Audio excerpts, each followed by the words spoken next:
കാരണം അത് ഒരാളുകൂടി പൊങ്ങിയിരുന്നു കൈ. എന്റെ പേര് മുരാശനാണ്. ഞാനിവിടെ സ്കൂൾ ഓഫ് കല്യാണം പഠിക്കുന്ന വിദ്യാർത്ഥിയാണ്. എന്റെ ഒരു ചോദ്യം അല്ലെങ്കിൽ എന്റെ ഒരു നിരീക്ഷണം എന്ന രീതിയിലാണ്, അതായത് ഇന്നത്തെ ദേശാഭിമാനിന് ഒരു എഡിറ്റോറിയലിന്റെ ഭാഗമായിട്ട് വന്നൊരു സംഗതിയാണ്.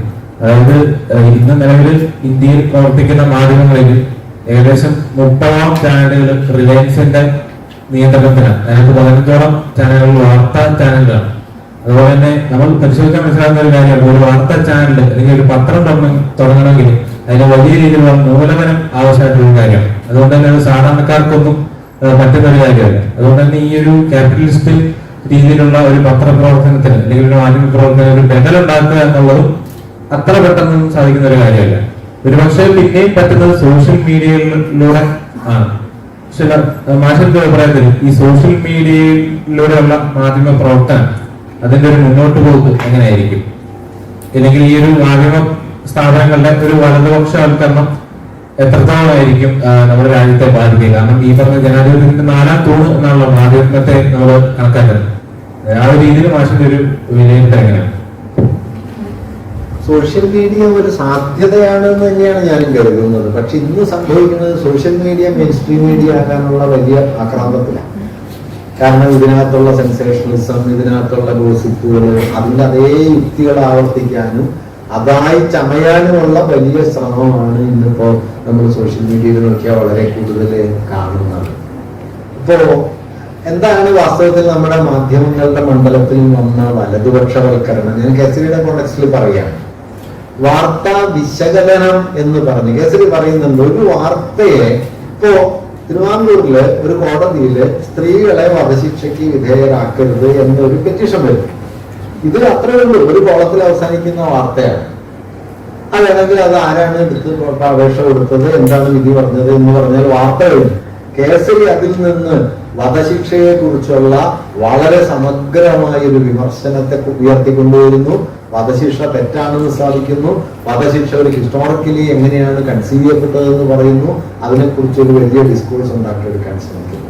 ഇങ്ങനെയാണ് ഒരു സമൂഹത്തിന്റെ വിമർശനാവബോധത്തെ വികസിപ്പിക്കുക. നമ്മുടെ പത്രങ്ങളിൽ നിന്ന് എന്താണ് ചെയ്യുന്നത്? പത്രങ്ങളിലല്ല, ഏത് മാധ്യമം നോക്കിയാൽ എന്താണ് ചെയ്യുന്നത്? ഏറിയ പങ്കും ഒന്ന് ഈ വ്യാഖ്യാനാത്മകം വിമർശനാത്മകം എന്ന 2 തലങ്ങളെയും മിക്കവാറും വിജ്ഞാന തലത്തിൽ നിന്ന് ഒഴിവാക്കി വിവരം എന്ന് പറയുന്നതിൽ ഇങ്ങനെ ആങ്കർ ചെയ്യുക. കുറെ ഡാറ്റ ഇങ്ങനെ എന്താ പറയാ ആളുകളുടെ തലയിലേക്ക് തള്ളുക. ഇതുകൊണ്ട് പ്രത്യേകിച്ച് ആളുകളുടെ ബോധത്തിൽ ഒരു മാറ്റവും ഉണ്ടാവില്ല എന്ന് ഉറപ്പാക്കുക.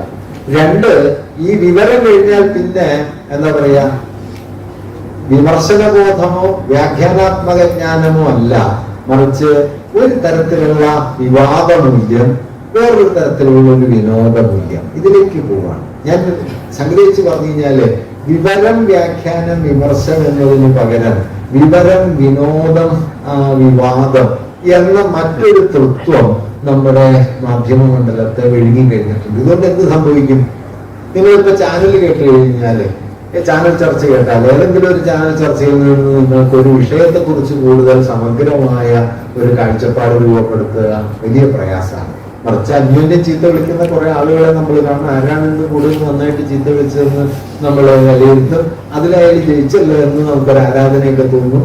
അങ്ങനെയുള്ള ഒരു സമ്പ്രദായമായിട്ട് ഇത് മാറുന്നതോടെ ഒരു സമൂഹത്തിന്റെ ബോധത്തിൽ ഇടപെട്ട് പ്രവർത്തിക്കുക എന്നത് മാറുകയും ഈ എന്താ പറയാ വലിയൊരു ശബ്ദഘോഷമായിട്ട് മാറുകയും ചെയ്യും. ഇതിനുള്ള വലിയ അപകടം എന്താണെന്ന് വെച്ച് കഴിഞ്ഞാൽ ഇതെല്ലാം കാണുന്നത് കൊണ്ട് നമുക്ക് വലിയ സാമൂഹിക ധാരണയുണ്ട് എന്ന് നമ്മൾ തെറ്റിദ്ധരിക്കുകയും ചെയ്യും. അറിവില്ലാത്തത് കുഴപ്പമില്ല, അറിവില്ല എന്ന് അറിയാനും കൂടി വയ്യാണ്ടായാലും വലിയ പ്രയാസം, പിന്നെ തിരുത്താൻ പറ്റില്ല. ഒരാൾക്ക് അറിഞ്ഞുകൂടാന്ന് വെച്ചാൽ ഒരു അപകടമില്ല, അയാൾക്ക് നമുക്ക് പറഞ്ഞു കൊടുക്കാമല്ലോ. പക്ഷെ അറിഞ്ഞുകൂടാന്ന് അറിഞ്ഞുകൂടെങ്കിൽ പിന്നെ ഒരു രക്ഷയില്ല. ഈ അറിഞ്ഞുകൂടാത്ത ഒരു ജനതയെ സൃഷ്ടിക്കുന്ന തലത്തിലാണ് ഇന്ന് മാധ്യമങ്ങളുടെ വലതുപക്ഷവൽക്കരണം. ഞാൻ പറയുന്നത് മാധ്യമങ്ങളെ അവ പറയുന്ന കള്ളങ്ങൾ, അവ പ്രചരിപ്പിക്കുന്ന ചില അപവാദങ്ങൾ, അതല്ല അതിന്റെ വലതുപക്ഷവൽക്കരണത്തിന്റെ ആഴമുള്ള സ്വഭാവം. മറിച്ച് ഈ പറഞ്ഞതാണ്, വാർത്താ വിതരണത്തെ കേന്ദ്രത്തിൽ കൊണ്ടുവരുന്നു, പ്രാദേശിക വാർത്തകളെ കേന്ദ്രത്തിൽ കൊണ്ടുവരുന്നു, ഓരോ ദിവസവും കോടാനുകോടി, ഇപ്പൊ നോക്കൂ, 24 മണിക്കൂറും ബ്രേക്കിംഗ് ന്യൂസ് കൊടുക്കാൻ പറ്റില്ലല്ലോ. ബ്രേക്കിംഗ് ന്യൂസ് എന്ന് പറഞ്ഞാൽ ചരിത്രത്തിൽ നടക്കേണ്ടതാണ്. അതുകൊണ്ട് ഇപ്പൊ എന്ത് സംഭവിച്ചു, ഇയാൾ കിഴക്കോട്ട് തിരിഞ്ഞു എന്നുള്ളത് ബ്രേക്കിംഗ് ന്യൂസ് ആകുന്നു. ഒരു സ്ഥലത്ത് മരം വീണു എന്നുള്ളത് ബ്രേക്കിംഗ് ന്യൂസ് ആകുന്നു. മരം വീഴും, അതെന്താ വീഴാനുള്ളതാണോ മരം? അങ്ങനെ അനുനിമിഷം വാർത്തയെ ഉണ്ടാക്കാനുള്ള ശ്രമം നടക്കുന്നു. അതിസാധാരണമായ, ഇപ്പൊ പല ആളുകളും പറയാറുണ്ട്, ഈ പ്രളയ സമയത്തൊക്കെ വീട്ടിൽ നിന്നാൽ കൂടുതൽ പേടിയാവും, പുറത്തിറങ്ങി അത്രയും പേടിയാവില്ല, കാരണം വെള്ളമില്ല. ആ പറമ്പിലൊന്നും വെള്ളമില്ല, പരിസരത്തൊന്നും വെള്ളമില്ല. ഏതെങ്കിലും ഒരു മൂലയ്ക്ക് വെള്ളം വന്നത് കണ്ട് പണ്ട് വിജയമാഷ് പറയും, യാതൊന്ന് കണ്ടതത് നാരായണ പ്രതിമ, യാതൊന്ന് കേട്ടതത് നാരായണ സ്തുതികൾ, യാതൊന്ന് ചെയ്വതത് നാരായണാർച്ചനകൾ എന്നിങ്ങനെ എല്ലാ കാസറ്റിലും നാരായണനാവുമ്പോ പിന്നെ നമ്മളില്ലാന്ന് തോന്നും. മറിച്ച് നമ്മളുണ്ടാവണമെങ്കിൽ നാരായണനെ കുറച്ചു നേരം മാറ്റി നിർത്തണം. ഇത് മാറ്റി നിർത്താൻ പറ്റാത്ത മട്ടിൽ ഇത് വന്ന് നമ്മെ വീഴുന്നു, ഒരു സ്പെക്ടക്കിൾ വന്ന് പറയുന്നു, വിവരങ്ങൾ വന്ന് പറയുന്നു. ഈ വിവരം കൊണ്ട് എന്താണ് കാര്യം എന്ന് ചോദിച്ചാൽ ഒരു കാര്യമില്ല. അപ്പൊ വാസ്തവത്തില് അർത്ഥശൂന്യമായ വിവരങ്ങൾ കൊണ്ട് നിറയുന്ന ഒരു മാധ്യമ മണ്ഡലം വാസ്തവത്തിൽ നമ്മുടെ സാമൂഹ്യ അവബോധത്തെ ദുർബലപ്പെടുത്തുകയാണ് ചെയ്യുന്നത്. ഈ ദുർബലപ്പെടുത്തലാണ് വാസ്തവത്തിൽ വലതുപക്ഷത്തിന്റെ പ്രധാനപ്പെട്ട ഒരു സ്രോതസ്. ട്രിവിയലൈസ് ചെയ്യുക എന്നാണ് പറയുന്നത്. മലയാളത്തിൽ നല്ല കനമുള്ള വാക്കാണ് ക്ഷുദ്രവൽക്കരിക്കുക, തരംതാണാക്കുക, ഒരു കാമ്പും ഇല്ലാത്ത ഒച്ചയാക്കി തീർക്കുക. അങ്ങനെ ഒച്ചയാക്കി തീർക്കുമ്പോൾ കൂടുതൽ ഒച്ചയെടുക്കുന്ന ആൾ കേമായി തീരുകയും അതാണ് സോഷ്യൽ ഡിസ്കോഴ്സ് എന്ന് തെറ്റിദ്ധരിക്കാൻ.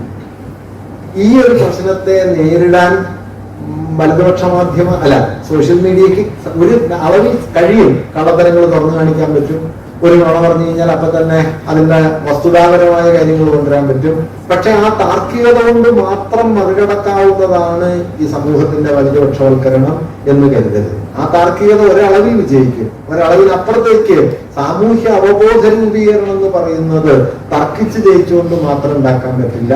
അതിനെ കുറെ കൂടി ലാർജർ ഡിസ്കോഴ്സിലേക്ക് വികസിപ്പിക്കണം. അത് സോഷ്യൽ മീഡിയക്ക് ചെയ്യാൻ പറ്റുന്നതാണ്. പക്ഷെ ഞാൻ നേരത്തെ പറഞ്ഞതുപോലെ സോഷ്യൽ മീഡിയ ഈ എന്താ പറയാ മെയിൻ സ്ട്രീം മീഡിയയുടെ താർക്കിക യുക്തിയുടെ മറുപുറത്ത് നിൽക്കാൻ. നിങ്ങൾ കറുപ്പുകൊണ്ട് കളിച്ചാൽ ഞങ്ങൾ വെളുപ്പുകൊണ്ട് കളിക്കും, നിങ്ങൾ വെളുപ്പുകൊണ്ട് കളിച്ചു കഴിഞ്ഞാല് ഞങ്ങൾ കറുപ്പുകൊണ്ട് കളിക്കും എന്നത് ശരിയാണ്. പക്ഷെ കളി ഒന്ന് തന്നെയാണ്. കളി മാറ്റുക എന്നുള്ളതാണ് പ്രധാനപ്പെട്ട ഒരു കാര്യം. ആ നിലയിൽ സാധ്യതയില്ല എന്ന് ഞാൻ പറയുന്നില്ല. ഒരുപക്ഷെ ഇന്ന് കൂടുതൽ സോഷ്യൽ മീഡിയ ഇടപെടുന്നുമുണ്ട്.